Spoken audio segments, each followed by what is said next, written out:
मूकं करोति वाचालं पंगुं लङ्घयते गिरिं यत्कृपातमहं वन्दे परमानन्दमाधवं स्थापकाय च धर्मस्य सर्वधर्मस्वरूपिणे अवतारवरिष्ठाय रामकृष्णाय ते नमः।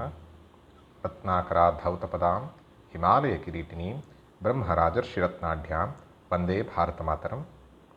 सदाशिवसमारम्भां शङ्कराचार्यमध्यमाम् अस्मदाचार्यपर्यन्तां वन्दे गुरुपरम्पराम्. Namaskara.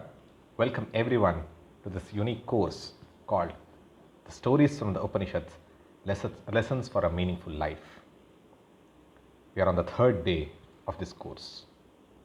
Let's go back ages and ages back. And not on this ground.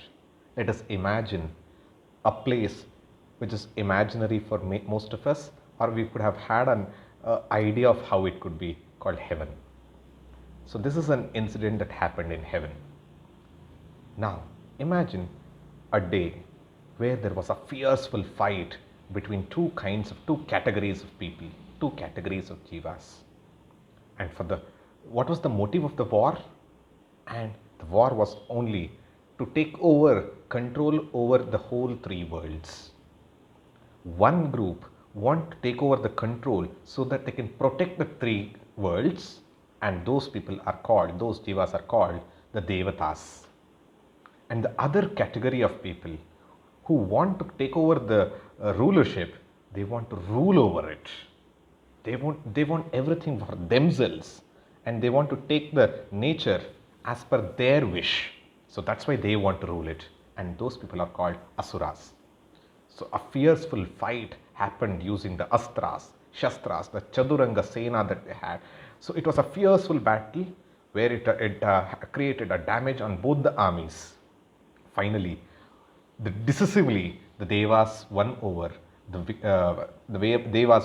Asuras, and they became victorious. And they all felt, we have had such a great war, fierceful war, which was too tiring.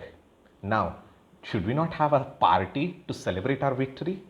Just like we celebrate the Kargil Vijay Devas.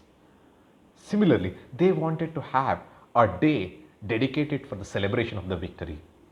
So that's why they planned and executed one day to be celebrated as the Vijay Devas of the war.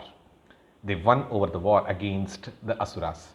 So the day was there, and everyone are in very much happy mood, enjoyment mood. They're having good food, they're having good music to listen to, they're watching wonderful dances from Apsaras, such beautiful things. And Devas, as I told, they're not only thinking about themselves, they think about the world. That's why the Vayu god, the wind god, started pushing the air to a cool breeze over the whole world, so that let everyone enjoy the victory and let them also relive in the victory of ours.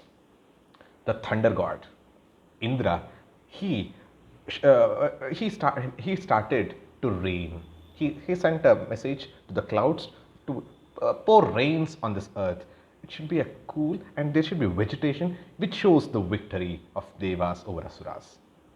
And the Agni started blazing over in much more intensity, giving more light and more heat, which can be used for productive purposes.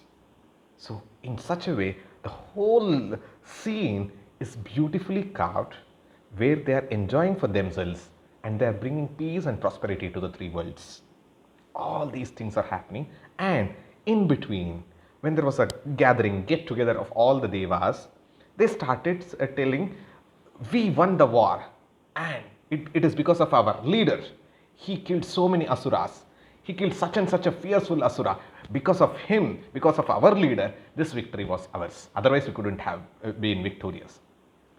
The other category, the other set of Devas told, what is your leader did? Nothing much. Our leader was much more fierceful. He killed even more Asuras than yours, and the whole gathering was in such a way that they wanted to prove their leader as the best. And the leaders who are on the top of the dais, they're happily looking at, and they're raising their collars. Yes, They're telling my followers are so much honest and obedient and loyal towards me and very happy for it. Let me see how many of the other followers also come towards my side. They are looking at all those things and having fun. At this time, a set of people saw something a little far. And it was blazing, it was brilliant, it was completely something like unnoticed till date. And it was such a beautiful form that no one could take their eye off from it. And everyone are so happy looking at it. And what is that? Look at that. How beautiful, how amazing. They are telling that. And the whole Devas looked at it, including the leaders. They all looked at it, and it is creating a kind of respect and worship, the mode of worship in their hearts. That's why they told, oh, it is Yaksha. The meaning of Yaksha is the adorable one, the worshipable one, the respectable one. Oh, some Yaksha has come, but we are not understanding who it is. Then all demigods, they told, I think my leader will know. Please tell me who is that Yaksha. And the leaders told, no, we do not know. Other leader also, even the Devata, the king of the gods, the lord of the gods, which is Indra, he also told, I do not know. But he could not accept that not knowingness. They all told, we know everyone in this world, we know everything in this world. How come we don't know this Yaksha? We want to know who it is. So, who will go there? Who will ask who that Yaksha is? Till now, everyone were praising and speaking about their glories. I did that, I did this, how much I could do that. Now, when the time came, who will go and inquire that who that Yaksha is? No one is raising their hand. No one is raising their hand. At that time, who will go? Who will go? All people are murmuring, can he go? Can she, this person go? Can this Devata go? Can she go? All these things are happening. Finally, everyone came to a conclusion that we need to select a representative. And who that representative? He is the messenger of God to the earth, and that is Agni Deva. Everyone nominated Agni Deva as the representative, the fire god, and asked, you are the right choice from our side. Please go and inquire and come and tell us who that Yaksha is.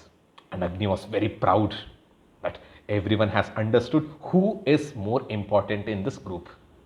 Everyone are unanimously choosing who should go and inquire, because I am the most important Devata here. So with that pride, he is leaving, and all Devatas are asking, all the very best, go and come soon, tell us who that person is, who that Yaksha is. So Agni Deva is going in his chariot, preparing his mind of the interview that he has to take from the Yaksha. What questions he should ask, what are the things he need to know, all those preparations he is doing in his mind. Inside heart, he is having that pride also. So he reaches the place where Yaksha was standing in such a place that it is not too far that no one can see Yaksha, and he is not standing in such a place which is very clear, which is very near, where everyone can see it. It is at a distance where people have to travel and know. So Agni Deva went there and reached the place. He parked his chariot and got down. Without, even before he took the breath, he has come with so many questions in his mind. This Yaksha asks, who are you? Who are you? It was a tight slap on his face, Agni Deva. And he is asking, who am I? Don't you know who am I? I am Agni Deva. And I am also called as Jata Veda, because I can know anything and everything in the whole world. And I am called as the postman of Devatas, where whatever oblations that the humans give, I give to the respective Devatas. They all pour it on me. That's why I am the messenger of God. And you are asking me, who am I? I am the Jata Veda, Agni Deva. With pride, he said. Yaksha told, okay, that's fine. What is your capacity? What is your power that makes you so much glorious or having proudness in you? Agni Deva got humiliated again. Don't you know what is my role in the whole creation? I can burn anything and everything into ashes. Whatever is happening in the whole world, it is because of me. I can burn anything in the whole world. And Yaksha asked, can you burn anything in this whole world? He told, I can burn anything in this world. I can burn the whole world into ashes. Do you want me to do that? Was the question asked by Agni. And Yaksha told, no, don't do all those things. I will give you a small task. Can you do it? Yes, tell me, what should I do? How can I exhibit my talent? This was the a question asked by Agnideva. And Yaksha took a small blade of grass, a dry grass, and put it in front of him and told, can you burn this? Can you burn this into ashes? It was something like adding fuel to the fire, adding salt and pepper onto the injured place. Already 2 times humiliated without knowing who Agnideva is and what he can do. Now he has told he can burn the whole world into ashes, and this Yaksha is giving one blade of grass to burn it. He told, should I burn this? Can you do this? Is the question asked by Yaksha. I will show you. He just looked at it and sent a small fire from his mouth. It went and directly hit the blade of grass, but it didn't get fire. It didn't burn into ashes. Then he took it a little seriously and he threw a heap of fire, a blazing fire on the blade of grass, but no effect. He became still more serious. He took the whole power inside him and threw the fire on it. The same result, no change. He got humiliated. He went and sat on the grass and he woke up thinking it would have burnt at least now. And he comes out and sees not even a small smoke is coming out of it. It was a great humiliation on Agni, and he could not stand in front of Yaksha with that humiliated face. So he came back. While coming back, the Devas are telling, oh, Agni is coming, our leader is coming, look at him. Now he will tell who that Yaksha is. And Agni comes with a sorrow, sad face. Looking at the face itself, they could understand something wrong has happened. Indra asked, Agni, could you get to know who that person is, who that Yaksha is? Agni, with sorrow, shyness, he says, I could not understand who that Yaksha is. Sorry, I could not complete the task. Please send someone else. Then all the followers of Agni felt so bad that we had believed in such a leader who could not even know who that Yaksha is. They were about to change the party. But whom to go for? Now, the next chance. Who will go? Who will build the cat second time? Now, all Devatas were thinking, who should we send? Now, Indra said, Vayu Deva, come here. The wind god, please come. You are the right choice. Agni could not do even such a simple job. I think you are the best person. You go and come. You go and know who that Yaksha is and come and inform us who that Yaksha is. Agni felt really proud. Vayu felt really proud because at least now Indra understood who the important Devata is. Agni could not do and now you can do means that shows my superiority over Agni. Now he has understood, I will show to whole Devata community that how important I am. So with that pride, he goes in the chariot, reaches the place along with the resume building of along with the interview questions. He goes there, and before even he asks the questions, Yaksha asks Vayudeva the same question. What is it? Who are you? Who are you? Again, it was a humiliation for Vayu because the whole world is living because of the life principle and he is asking, who am I? He says, I am the Vayudeva. I am the Vayudeva and I am given one more name called Matarishwa because I pervade the whole world in all directions. Okay, that's fine. But what can you do? What is your power? Tell me that. What is your skill? Tell me that. After giving the high, big profile, without knowing skills, what is the use of it? So Yaksha asks, what is your skill? He says, I can move mountains, I can move planets, I can lift anything and everything in this whole world. Oh, such powerful are you? Yes, do you have any doubt? Okay, I want to test your ability. Can you lift this? What? There is a blade of grass. Can you lift it? Yaksha didn't even change the blade of grass. The same grass which was shown to Agni, the same blade of grass, dry grass, has been shown to Vayudeva. Vayudeva felt very bad. You are asking me to lift this small blade of grass? Do you think I'm so weak? Should I do this and show my talent? He told, your friend also tried it, but he could not do. But I think you can do. Please try it. Then Vayudeva Just with a breathe out, a huge breathe out, he tried it, but could not do it. Then he expelled a huge bunch of air towards the blade of grass. No movement. He felt very bad. He himself ran through that place and looked behind. Not even lifting. Don't even think of lifting. Not even the flickering is happening on the blade of grass. And humiliation to the core. Vayudeva felt very bad and went back to Devatas. And looking from the face itself, people understood. Vayudeva has also not understood who that Yaksha is. Probably we all would have watched during the IPL where the strike batsman goes with all the exercises and doing the whatever needs to be done and showing the bat to all the spectators and showing that I will hit a six, and he goes first ball duck. The captain sends the second person. He could not hit the six or four. You go. Second person says, I will go and show to the whole spectators how powerful I am. He goes and a golden duck again. How humiliation. The same thing happened to Vayu also.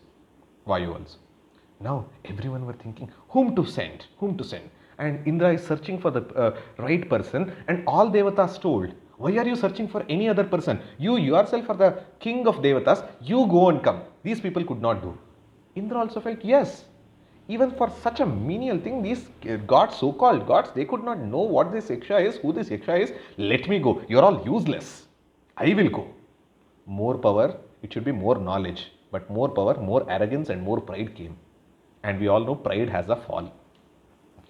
Indra went not on the chariot, but on his own Airavata, having the Vajrayudha on his hand. He is going in the direction of Yaksha, and the brilliance is expanding more and more. More light is coming, more prakasha is coming. He could not even see what is happening there. He's trying to ward off the light from that side, and he takes off the eyes from that direction and sees there the Yaksha has disappeared. The Yaksha has disappeared from his place. He goes there, he searches there. Yaksha is nowhere. Then he starts contemplating why this happened. How could this happen? Who this Yaksha is? I am not able to know. He sat there. Because of the Daivi Sampat that he had, because of the Punya he had, and because of the position he held, he is a Sattvic person by nature, but because of the pride, the pride has overpowered the Sattvic qualities. Now, when he sat down, he understood the mistake. What was the mistake? The pride, the garva, the ahankara that he had, because of which he came to know, I am not able to understand who this Yaksha is. But I have already promised Devas that I will go only after knowing who this Devata, who this Yaksha is. So without knowing who this Yaksha, I will not return to Devaloka. This is the oath, this is the promise he took it on himself. And started contemplating, meditating, seeking God, seeking the Guru within, who this Yaksha is, I will not go, what mistake I did. He's crying from within. For what? For the want of knowledge. For the want of knowledge. And some time passed, a brilliant light again started emerging from the same direction. He thought, oh, again Yaksha came, so let me go in the same direction and understand who that Yaksha is. He directly woke up and ran towards that light from a place from where the light is emerging. He sees a beautiful woman with all kinds of jewelries coming from that direction. And he could make it out who that lady is, and that is none other than Uma Haimavati. Uma Haimavati, we all know, the Parvati. He goes and he prostrates to her and seeks her blessing, and Uma Haimavati saw a kind of depression or sadness in his face. Uma asked, Indra, why are you sad? What are you seeking for? You seem so low. What do you want? Indra said, there was an Yaksha, a luminary being here, who was triggering the worshipping mode, the respect from within. I did not understand who that Yaksha is. I want to know. You are the person who can show me the direction. I accept you as my Guru. Please, can you teach me? Can you instruct me who that Yaksha was? That was the moment the role got changed. Indra became the disciple and Uma became the guru. The Adi Guru for Devas is Uma Haimavati. She told Indra, Indra, didn't you understand who the Yaksha was? Indra said, no, who was it? She said, it is none other than the Parabrahman, the Paramatma, the Nirguna Brahma, taking the form of Ishvara, the Saguna Brahma, to teach you all a lesson. And what is that lesson? Is you all were having victory because of his power. You are all having glory because of his glory. The whole world is moving because of his presence. The existence of you and even me is because of that Nirguna Brahman. And he chose this as an incident to teach you all a lesson where pride has a fall. And all are nothing but the same Nirguna Brahman. All qualities, all victory, all glories is just because of that. He took an avatara to teach a lesson and she gave the Brahmavidya. That's why she is called as the Brahmavidya Swarupini. She is the Adi Yogini, Adi Guru to the first Shishya Indra. Indra understood what is Nirguna Brahman, the Brahmavidya, what is Saguna Brahman, and comes back to the Devatas and teaches all of them the knowledge of Atma Vidya or Brahma Vidya. That's why Indra became glorious and more powerful and respected by the whole three worlds. Not because of the position, but because of the Vidya he got. This is the story that comes in the Kena Upanishad. Kena Upanishad, chapter 3. It comes with such a beautiful message, so much of learning that each of us can try imbibing and follow in our lives. So what are those few lessons that we can learn? The first and foremost, this story says, many people ask, does God exist? Here comes an answer. God exists both in formless, attributeless, Nirguna Brahman aspect and even Saguna Brahma aspect. First and foremost. And Nirguna Brahman itself appeared as the Saguna Brahman. There are no two entities. The one entity taking or manifesting in form. This is the first thing that we have to understand as a Vaidika. Second, when you get victory, most of the times whenever we are victorious, it enters our head and we become arrogant, egoistic. Whenever failure comes, it enters our heart and we go to depression. Both should not happen. Success should not enter our head, failure should never enter our heart. Be careful about that. Third, ego. In Kannada, probably most of us would have heard a great saint called Kanakadasa. When he had gone to an assembly of Pandits and discussing who will go to Vaikunta, who has that eligibility to go to Vaikunta, many were telling, I think that saint can go, this saint can go, Purandaradasa can go, Vyasaraja can go. All those things were happening. And Kanakadasa was sitting silent. And Vyasaraja asked, Kanaka, you tell me, who has the eligibility to go to Vaikunta? Then Kanakadasa says, Purandaradasa cannot go to Vaikunta. And all others were thinking, Purandaradasa, he can't go. Vyasaraja, you can't go to Vaikunta. All these Pandits cannot go to Vaikunta. Everyone are saying, how arrogant. He is telling no one can go to Vaikunta. Then Vyasaraja asks, okay, tell me who can go to Vaikunta. He says in Kannada, Nanu hodare, hodenu. In English it means, if I goes, I go. If I goes, I go. Meaning, if Ahankara goes, then if there is no Ahankara, there is Shankara. Otherwise, you will never get that. So, the pride has a fall. That is the lesson given by this. And in most of our life experiences, whenever victory comes, we always say, I did this. Because of me, all these things happened. But whenever a failure or a defeat happens, why God is so cruel on me? Why this Brahmalipi is so like that? Because of the karma, vidhi, grahachara. We even scold the planets which are jada by nature. And we say, because of all of them, I am facing this. So, here also, whatever it is, either take the responsibility on your shoulders or put the responsibility whole on God, but not otherwise. Don't be an opportunist when it comes to victory and failure. Next, taking ourselves as an instrument of God. Krishna says in Bhagavad Gita, Nimittamatram bhava savyasachin. Can you be an instrument? I am doing all this because God has chosen me in this direction to work and to be a contribution to the society. So that is more important.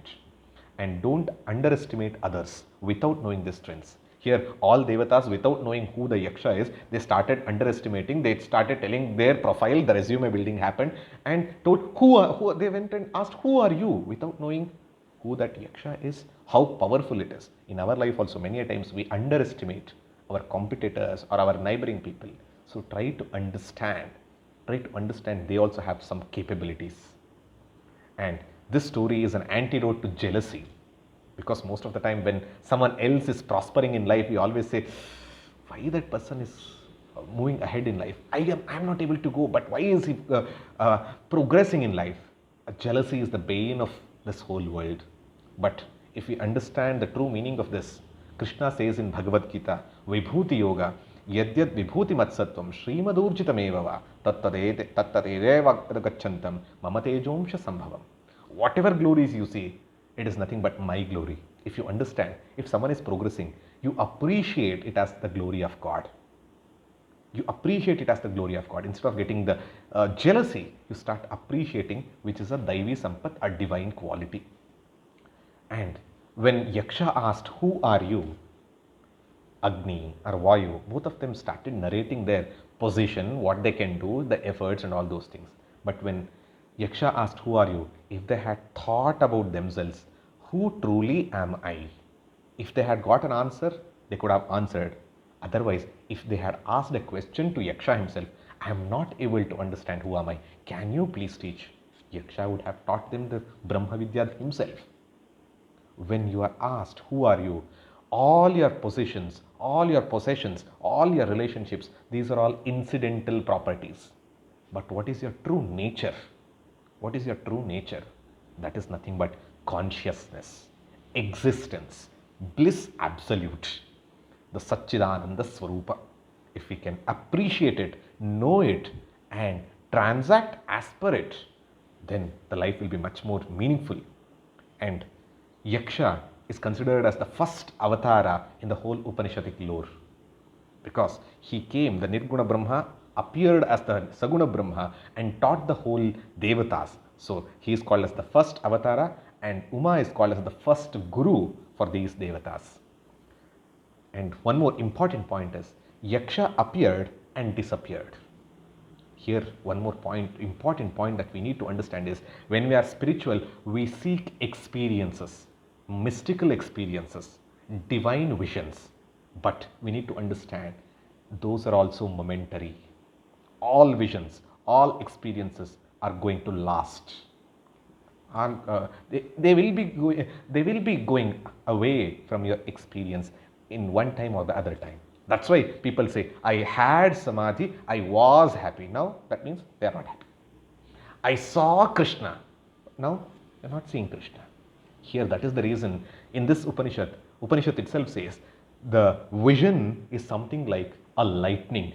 It comes like a flash and goes out. Don't hold on to visions or experiences. Those are all required.